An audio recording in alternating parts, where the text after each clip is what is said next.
Muito bom dia a todos, senhores e senhores deputados. Vamos dar início à nossa reunião de 26 de abril. A primeira parte da reunião tem a ver com a audição da Federação Portuguesa de Patinagem no âmbito da apreciação na especialidade da proposta de lei número 62, que estabelece o regime jurídico das sociedades esportivas. Vamos ouvir hoje, precisamente, a Federação Portuguesa de Patinagem. Temos connosco, a quem agradeço a presença, o secretário-geral Ricardo Marcos e ainda o vice-presidente para o Hóquei em Patins, Vítor Ferreira. Nós vamos trabalhar com uma grelha de tempos desta audição que permite que tenham 10 minutos para a primeira apresentação inicial, depois cada grupo parlamentar terá 5 minutos para colocar as perguntas, voltando depois à associação a Federação a ter 10 minutos para responder na globalidade às questões que os seus deputados queiram colocar. Então, vamos então dar início. Dava a palavra ao secretário-geral Ricardo Marques, da Federação Portuguesa de Patinagem, para esta primeira apresentação. Tem a palavra. Okay. Bom dia a todos. Excelentíssimo Senhor Presidente da Comissão, Deputado Luís Graça, excelentíssimos Senhoras e Senhores Deputados, membros da Assembleia presentes nesta audição. Em nome da Federação de Patinagem em Portugal, agradeço o convite e cumprimento todos os presentes. Em face da necessidade de proteção dos princípios e valores estratégicos que sustentam o desenvolvimento do desporto em Portugal e das competições desportivas nacionais e perante a importância atual e futura das sociedades esportivas, a Federação de Patinagem em Portugal aproveita para saudar a iniciativa do Governo e desta Assembleia da República com vista à revisão do atual regime jurídico das entidades desportivas. Queria fazer apenas uma pequena apresentação da Federação. A Federação de Patinagem de Portugal, fundada em 1924, é uma instituição titular do Estatuto de Utilidade Pública desde 1993 e membro filiado na World Skate e na World Skate Europe. Atualmente, a Federação de Patinagem conta com 16.000 atletas federados e 3.294 não atletas, distribuídos por delegados, treinadores, preparadores físicos, médicos e restante staff técnico, no total de 18.294 agentes federados. Temos 6 disciplinas desportivas ativas: hóquei patins, patinagem artística, patinagem velocidade, skateboarding, inline freestyle e roller freestyle. Para além de 16 funcionários, a Federação conta ainda com a colaboração de mais de 200 pessoas, membros de comitês técnicos, árbitros, juízes, delegados técnicos e outros colaboradores temporários. Contamos ainda com a filiação de 282 clubes, distribuídos por 3 associações territoriais. De realçar ainda que a Federação de Patinagem conta no seu medalheiro, desde 1936, com a obtenção de 863 pódios em provas internacionais, 292 medalhas de ouro, 298 medalhas de prata e 273 medalhas de bronze, em campeonatos mundiais, campeonatos da Europa e presenças em Jogos Olímpicos. Para a audição de hoje, considerar que a Federação tem como objetivo organizar as competições a nível nacional, distrital e regional em todas as suas modalidades e atribuir os respectivos títulos de campeão nacional, distrital ou regional. Na organização e desenvolvimento da prática desportiva, assumimos o caráter amador das nossas modalidades, não sendo reconhecido pela Federação qualquer prova ou competição profissional nos termos da legislação vigente. Constatamos ainda que a realidade da patinagem em Portugal, retirando algumas raras exceções, na sua organização e desenvolvimento da prática desportiva, é realizada de forma amadora, sem dedicação exclusiva ou profissional, desde os clubes, os atletas, os treinadores e todos os demais intervenientes na gestão dos clubes, das associações territoriais e da própria Federação. Saliento, por último, que a Federação tem atualmente 2 clubes filiados que têm o estatuto de sociedades esportivas, ou vulgo SADs. Por estes factos, declaramos que o regime jurídico das sociedades esportivas tem para nós um impacto reduzido na nossa atual realidade. Relativamente ao tema que nos trouxe aqui e à proposta de lei em causa, a Federação vem ressalvar 3 objetivos da proposta que merecem o nosso destaque. Primeiro objetivo, procurar um ponto de equilíbrio dos direitos da relação entre os clubes desportivos fundadores e as respectivas sociedades desportivas, introduzindo ou procurando maior transparência e controle à atuação das sociedades desportivas. O segundo objetivo, a salvaguarda da verdade desportiva, da integridade das competições desportivas e da boa administração das sociedades desportivas, no reforço das incompatibilidades e no aumento dessa mesma transparência e a criação de um regime de contra-ordem nacional específico para o incumprimento das obrigações e deveres a que a lei passará a consagrar. Um terceiro objetivo a realçar, a promoção da igualdade entre mulheres e homens e da não discriminação em função do género, visível e presente através do artigo subordinado ao regime da paridade de sexo. Atenta à nossa participação em reunião do dia 2 de dezembro de 2022 na Secretaria de Estado de Juventude e Desporto, relativamente à proposta de lei 259, que visava estabelecer um regime jurídico para as sociedades desportivas, a Federação de Patinagem informou que concordava com os princípios gerais da referida proposta, considerando, no entanto, da sua reduzida aplicabilidade da mesma na realidade atual das competições nacionais e dos clubes desta federação. No entanto, em termos específicos, identificámos algumas dúvidas na interpretação dos seguintes pontos do seu clausulado, nomeadamente, no artigo 7, relações com a Federação Desportiva, questionamos qual seria o objetivo e o propósito do ponto 2 do artigo 7º. No artigo 13, a participação do Clube Desportivo Fundador, atentamos a necessidade de ajustar os nossos regulamentos aos termos do ponto 6 do referido artigo, isto é, da necessidade de contemplarmos aqui uma adaptação às alterações propostas por esta proposta de lei. No artigo 21, Administração da Sociedade, atentamos a necessidade de ajustar os regulamentos da Federação aos termos do ponto 3 do artigo 21. No artigo 24, Deveres de Transparência, atentamos a necessidade de ajustar os regulamentos e os sistemas informáticos da Federação para ajustar aos termos do ponto 1 e 4 do artigo 24. No artigo 35, Situação Tributária e Contributiva, atentamos a necessidade de ajustar os regulamentos e os sistemas informáticos da Federação para ajustar aos termos do ponto 3 do referido artigo 35. Por último, relativamente ao artigo 53, entrada em vigor, em linha com a interpretação realizada, a Federação de Patinagem considera necessário um período de adaptação superior aos 90 dias referenciados no artigo, sugerindo uma alteração para 180 dias, tempo necessário para uma análise, uma adaptação e aprovação dos regulamentos da Federação em Assembleia Geral para esta devida adaptação, que ocorre, por regra, 2 vezes por ano. Estamos agora ao dispor para as questões e esclarecimentos necessários. Muito obrigado. Pela esta primeira apresentação, pela sua capacidade de síntese também. Nós vamos dar a palavra aos grupos parlamentares. Nesta comissão começamos sempre por aquele que é o maior grupo parlamentar da oposição, que neste caso é o Partido Social Democrata. Tem a palavra o Sr. Deputado Alexandre Poço, do grupo parlamentar do Partido Social Democrata. Muito obrigado, Sr. Presidente. Cumprimento as senhoras e os senhores deputados. Cumprimento também os dirigentes da Federação Portuguesa de Patinagem. Saúdo a vossa presença nesta comissão e agradeço os contributos que já nos entregaram nesta primeira ronda da audiência. Procurarei ser sintético e ir direto às questões que o nosso grupo parlamentar tem para vos colocar.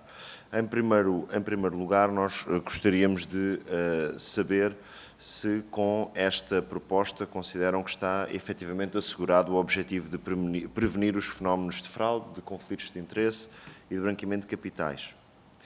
Em segundo lugar, gostávamos também de saber se entendem que o quadro sancionatório e punitivo que está previsto na proposta do Governo é adequado, é razoável e cumpre a sua missão no contexto de toda a peça legislativa. Por outro lado, e também uma opinião que também já recebemos da Federação, de outras federações, nomeadamente, por exemplo, a Federação Portuguesa de Basquetebol, perspassa por todo este texto a ideia de que este novo regime para as sociedades desportivas será muito mais facilmente aplicado em atividades desportivas, portanto, em modalidades que geram um maior encaixe financeiro e que têm um maior nível de profissionalização face àquelas em que o seu caráter amador é mais relevante, e gostaríamos de perceber se entendem que, no caso da patinagem, se existirão meios financeiros e capacidade, recursos, para conseguir acomodar os custos decorrentes das obrigações deste diploma, ou seja, uma preocupação que, pelo que já fomos capazes de entender, vai sendo comum às várias modalidades de pavilhão. Por outro lado, nós temos também aqui uma questão relativamente ao artigo 34, o artigo referente à idoneidade, que refere no número 1 que os detentores da participação qualificada e os titulares do órgão de administração e fiscalização de sociedades são pessoas com idoneidade, e o número 2, para efeitos do número anterior, considera-se idoneidade a aptidão para a qualidade do exercício de determinada função aferida pela probidade, características pessoais, modo de atuação e situação profissional e financeira. Eu gostava de saber a vossa opinião, se entendem que nomeadamente o número 2, que procura densificar o que é a idoneidade para a atuação no âmbito deste regime, se estamos perante critérios de natureza objetiva ou se efetivamente há aqui ainda uma grande discricionariedade e uma margem mais subjetiva. Por outro lado, naquilo que diz respeito ao artigo número 11, no que concerne ao reforço do capital social, é referido no seu número 1 que o capital social mínimo das sociedades, referidos no número 1 e número 3 do artigo anterior, portanto o artigo 10, deve ser sucessivamente reforçado, por forma a prefazer, 5 anos após a respectiva criação, um montante igual a 30% da média do ativo da sociedade nos primeiros 4 anos da sua existência, sob pena de exclusão de competições. Caso tenha deixado de participar, diz o número 2, nas competições profissionais, no final ou no decurso do prazo referido no número anterior, a sociedade desportiva fica dispensada de efetuar o reforço de capital, mas não pode voltar a participar em tais competições enquanto o tal reforço não se mostrar efetuado. Ou seja, queríamos perceber se estas exigências ao âmbito do capital social fazem sentido. Por outro lado, existe também nesta proposta a vontade, ou neste caso a proposta do Governo, de que as autarquias não possam subscrever o capital social das sociedades desportivas, ao contrário daquilo que hoje acontece no regime em vigor, e que esta possibilidade fica apenas possibilitada para as regiões autónomas. E, portanto, queremos perceber aqui qual é que é a vossa opinião para esta situação. Por outro lado, a última questão. Qual é que é a vossa opinião relativamente ao facto de que se estabeleça uma obrigatoriedade de constituição em sociedade desportiva de forma obrigatória para participação em competições desportivas? Se as perguntas forem muitas para o tempo que depois tem de resposta, o Grupo Parlamentar do PSD também poderá enviar por escrito e solicitar a vossa melhor opinião para garantirmos que temos uma boa legislação no final de todo este processo. Muito obrigado. Muito obrigado, Sr. Deputado Alexandre Poço. Dava agora a palavra ao Grupo Parlamentar do Partido Socialista. Tem a palavra o Sr. Deputado António Faria. Muito obrigado, Sr. Presidente. Senhoras e senhores deputados, quero em primeiro lugar começar por saudar e agradecer a presença do Sr. Secretário-Geral da Federação Portuguesa de Patinagem, Sr. Ricardo Marques, e o Sr. Vice-Presidente para o Hóquei e Patins, Vítor Ferreira. Dizer que é um gosto recebê-los em comissão para nos dar o vosso importante contributo sobre uma matéria tão importante para o desporto nacional no seu todo e que tem a ver com o regime jurídico das sociedades desportivas. Esta iniciativa do Governo pretende equilibrar a relação de direitos entre clubes fundadores e sociedades desportivas, reforçar requisitos de idoneidade, reduzir conflitos de interesse e introduzir mecanismos de transparência pública relativos à atuação das sociedades desportivas. Salientar o trabalho levado a cabo no âmbito formativo, em colaboração com as diversas entidades e a academia, para dirigentes, atletas, treinadores e demais agentes esportivos em torno de temáticas como questões de natureza laboral, igualdade de género, combate ao racismo e xenofobia em contexto esportivo, saúde dos esportistas, entre outros. Por seu turno, saudamos a opção do Governo em ouvir os principais agentes esportivos com implicação ou relação com o funcionamento das sociedades esportivas, demonstrando uma atitude de abertura e uma manifesta crença no que deve ser a criação de um processo legislativo desta natureza. Registramos também com apreço a decisão de se ter optado pela forma de uma proposta de lei, não de um decreto, que permita assim ao Parlamento e às diversas forças políticas que o compõem poderem contribuir para o texto legal em apreço. Pois, considerando que cerca de 20% das sociedades desportivas constituídas até hoje estão em caminho de extinção, insolvência ou dissolução, e que em alguns casos os clubes fundadores foram arrastados pela queda das respectivas sociedades desportivas, tornou-se prioritário avançar com alterações do regime destas sociedades, procurando-se ao mesmo tempo assegurar uma maior regulação no setor, de forma a torná-lo mais atrativo para a captação de investimento. Um desses principais objetivos é o reequilíbrio de direitos e relação entre clubes fundadores e sociedades esportivas, o reforço dos requisitos de idoneidade e incompatibilidades, a criação de cotas de género nos órgãos de administração e fiscalização, o aumento de transparência e dos deveres de informação, haver uma maior e melhor fiscalização a estas sociedades, criando um canal próprio para efetuar denúncias caso elas existam. São também reforçados os aspectos ligados às incompatibilidades ou conflitos de interesse, como o impedimento de agentes de intermediação ou representação de atletas, detentores de participações de empresas ligadas a apostas desportivas, serem detentores de participação qualificada, os administradores, os gestores de sociedades esportivas. No que toca às cotas de género, que já referiu, até 2025 as sociedades esportivas deverão assegurar uma representação mínima de 20% de cada sexo designadas para cargos. O mínimo esse que poderá subir para 33%, poderá subir para 33% a partir dessa data. Estes limiares dizem respeito à totalidade dos administradores executivos e não executivos que integrem os órgãos de administração e ainda nos órgãos de fiscalização. Pelo que pude ler e ouvir há bocado, estas medidas são, na generalidade, consensuais pela parte dos agentes esportivos envolvidos no grupo de trabalho, do qual penso que a Federação Portuguesa, já aqui referiu, que fez parte.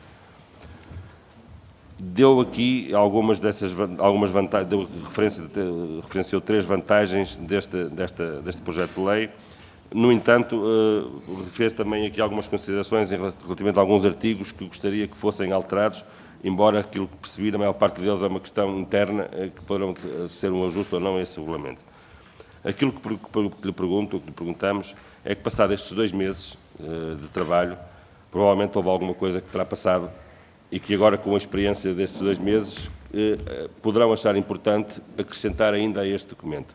Era essa a questão que lhe fazia. Se acha que há alguma questão a introduzir ainda nesta proposta de lei que possamos ir a tempo para melhorarmos, isso sim, e fazermos aqui um documento único que agrada a todos os esportistas em geral. Muito obrigado. Muito obrigado, Sr. Deputado António Faria. Dava agora a palavra ao Grupo Parlamentar da Iniciativa Liberal. Tem a palavra a Sra. Deputada Patrícia Gil Vaz.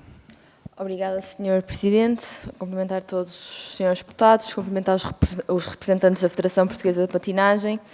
Dizer que, relativamente a esta proposta de lei do Governo, a Iniciativa Liberal verifica com agrado que esta reforça os requisitos de idoneidade nos domínios judicial e fiscal dos detentores de uma participação qualificada no capital social das sociedades esportivas e sublinhamos também, pela positiva, o reforço dos mecanismos de transparência, que é um tema que a nós nos é bastante caro.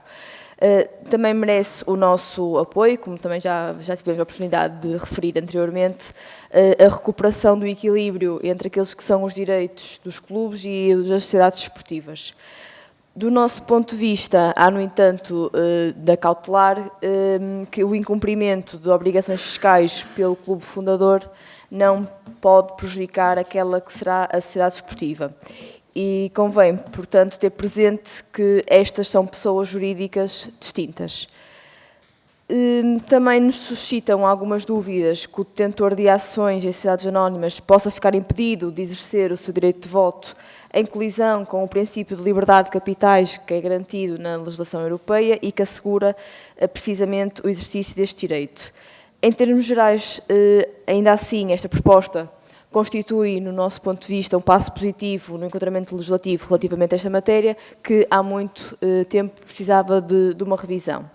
E por isso as perguntas que teria para fazer são 3. A primeira, perguntar se esta proposta de lei responde às exigências crescentes da evolução do desporto português, nomeadamente da patinagem. Se os conflitos de interesse ficam clarificados nesta proposta e, por último, se o equilíbrio entre direitos e deveres na relação entre clubes fundadores e sociedades esportivas fica assegurado. Obrigada. Obrigado, Sra. Deputada Patrícia Gil Vaz. Concluímos a ronda pelos grupos parlamentares. Devolvemos a palavra à Federação Portuguesa de Patinagem de Portugal, no sentido de tentar, o Sr. Secretário-Geral, responder às questões que foram colocadas. Dou a palavra ao Secretário-Geral, Ricardo Marques. Mais uma vez, bom dia a todos. Eu diria que há aqui um conjunto alargado de questões que serão de difícil resposta num tempo sucinto, pelo que eu aproveitava a proposta ou a sugestão do deputado Alexandre Poço para as responder de forma mais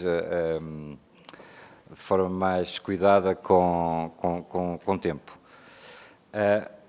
Só para terminar, acho que, do ponto de vista geral, a Federação de Patinagem saúda e concorda com os princípios que estão nesta proposta, da necessidade de atualizar a atual lei, e, portanto, com os princípios que estão aqui, voltando a reforçar que concordamos com os princípios da transparência, da idoneidade, da paridade que estão aqui plasmados nesta proposta de lei e, portanto, não temos nenhuma proposta de melhoria neste momento em relação àquilo que está em cima da proposta que está nesta audição. Fica, portanto, aceito a sugestão do Sr. Deputado Alexandre Poço. Há alguma outra questão? A Federação Portuguesa de Patinagem de Portugal responderá aos grupos, à Comissão, e depois a Comissão distribuirá para os vários grupos parlamentares. Não quero deixar de vos agradecer de novo a vossa presença aqui e o vosso contributo positivo para melhorarmos esta proposta de lei. Muito obrigado. Bom dia, obrigado. Senhoras e senhores deputados, vamos fazer uma pequena pausa, voltamos já a seguir com a segunda audição.